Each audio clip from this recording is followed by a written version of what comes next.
আচ্ছা মিডিয়ার মেয়ে তো মানে ভুলিয়ে ভালিয়ে তাকে ফাঁসিয়ে ফেলেছে তোমার একটা বয়ফ্রেন্ড আছে যেটা মোটামুটি সোশ্যাল মিডিয়ার কল্যাণে আমরা সবাই জেনে গেছি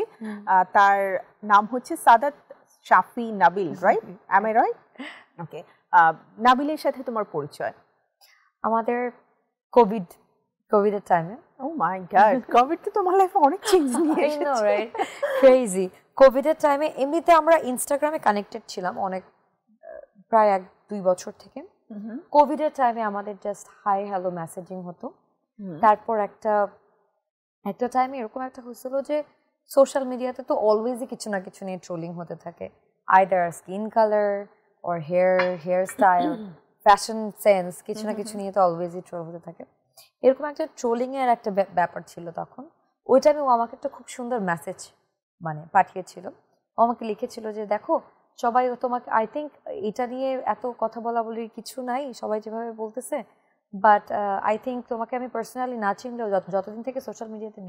দেখলাম I think you are such a nice person and তুমি এগুলো নিয়ে একদম মন খারাপ করবে না এরকম একটা মেসেজ আমাকে করছিল তখন আমার কাছে খুব ভালো লাগছে মেসেজটা আমি লাইক ওয়াও মানে এরকম একটা টাইমে একটা ছেলে আমাকে এত সুন্দর করে মেসেজ লিখলো তখন আমিও ওর সাথে এক্সপ্লেন করলাম হ্যাঁ হ্যাঁ এরকম ব্যাপারটা এরকম so this is how we started to talk তারপরে আমরা জাস্ট ফোনে আমাদের হাই হ্যালো মাঝে মাঝে কথা হতো বিকজ কোভিডের টাইমে তো কিছুই করার থাকতো না লাইফে ওই টাইমে তো একদমই ফ্রি টাইম ছিল আমাদের সবার তো ওই টাইমে আমাদের মাঝে মাঝে কথা হইতো সো লম্বা টাইম থেকে আমাদের একটা কথা হয়েছে 4-5 মাস তারপরে উই স্টার্টেড টু মেট তারপরে this is how all it start আর কি so it's almost 4 years almost wow family থেকে সব সেট ফ্যামিলিতে জানতো না আগে কিন্তু যেমন ওর মা সবসময় জানতো যে আমি ওর ভালো ফ্রেন্ড বাট আমাদের মধ্যে কোনো সম্পর্ক আছে ওটা আন্টি কখনো জানতো না বাট ওই যে মাঝখানে একটা ছবি আপলোড দেওয়ার কারণে অনেক সোশ্যাল মিডিয়াতে অনেক নিউজ পেপার হ্যাঁ অনেক একই সাথে অনেক নিউজ হয়েছিল বাংলাদেশে ওই টাইমে ওর ফ্যামিলি সবাই জানে সাধারণত আমরা বাংলাদেশে দেখি প্রেম করছে এটা শুনবার পরে ভালো মেয়েটা খারাপ হয়ে যায় ভালো ছেলেটা খারাপ হয়ে যায় কেউ না কেউ ফ্যামিলির ভিলেন হয়ে যায় তেমন কোনো ড্রামাটিক কাহিনী কি আছে না সবাই so unlucky you are you both I think এরকম কিছু একটা হওয়া উচিত তা না হলে প্রেমটা আসলে প্রেম মনে হয় না এত স্মুথলি সবকিছু হয়ে গেল আসলে হচ্ছে কি আমরা দুজনেই খুব ম্যাচিউর তো সো ওই জায়গা থেকে আমার ফ্যামিলির সাথে আমি খুব ফ্রেন্ডলি আমার ফ্যামিলি তো আগে থেকেই জানতো যে হি ইজ স্পেশাল বাট ওর ফ্যামিলিতে পরে সবাই একটু জানলো তারপরে উই ম্যাট মানে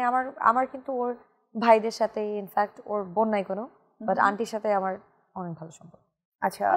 হাই হ্যালো আন্টি কি অবস্থা সাধারণত আমরা যারা মিডিয়াতে কাজ করি মেয়েরা তাদের বয়ফ্রেন্ড তাদের হাজব্যান্ড বা তাদের ফ্রেন্ডরা যদি একটু ওয়েল অফ ফ্যামিলি থেকে হয় বা সে নিজেও যদি স্ট্যাবলিশ থাকে তাহলে সবাই বলে যে আচ্ছা মিডিয়ার মেয়ে তো মানে ভুলিয়ে ভালিয়ে তাকে ফাঁসিয়ে ফেলেছে তো এই ক্ষেত্রে মানে তোমার বয়ফ্রেন্ড সম্পর্কে আমি যতটুকু জানি হি ইজ ওয়েল অফ তো ব্যাপারটা কি অনেকের কাছ থেকে এরকম তোমাকে শুনতে হয়েছে যে হ্যাঁ মাহি তোকে ফাঁসিয়েছে না আমাদের তো প্রেমের আগে একটা ভালো বন্ধুত্ব ছিল অবশ্যই আমরা অনেকদিন কথা বলেছি ইনফ্যাক্ট আমাদের যে প্রেম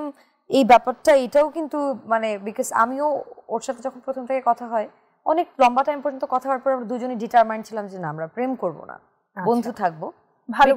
ভালো বন্ধু থাকবো বিকজ আমিও যেহেতু আমার ক্যারিয়ারটা তখন আমার বিগিনিং ছিল অনেক ব্যস্ত থাকতাম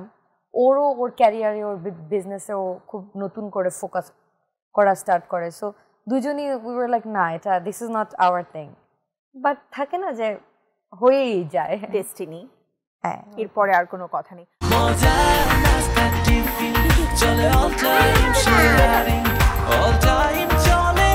টিফিন টাইমে মজাদার আয়োজন মানে অল টাইম ব্রেড।